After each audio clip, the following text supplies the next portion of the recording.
High বন্ধুরা, দেখো শাক তুলছি। উচ্ছে উচ্ছে আর এই দেখো শাক দেখছো আমাদের বাগানে। উচ্ছে বাগান, শাক বাগান, ফুল সব আছে। আর রোদ্দুর মুড়ি চাপা দিয়ে নিয়েছি, শাক তুলি।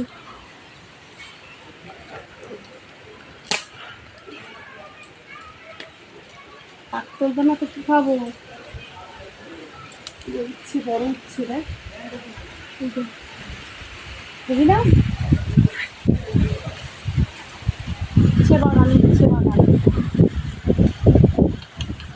খাবে? চলে আসো।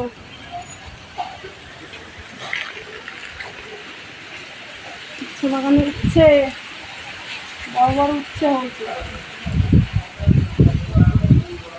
কি করবো, যেদিন বাজারে যাওয়ার কেউ থাকে না, যেতে ইচ্ছা করে না, এইরকম বাগান বসিয়ে নেবে, লাগিয়ে নেবে বাগান। বাগান থেকে সবজি তুলে খাওয়া হবে। টাটা।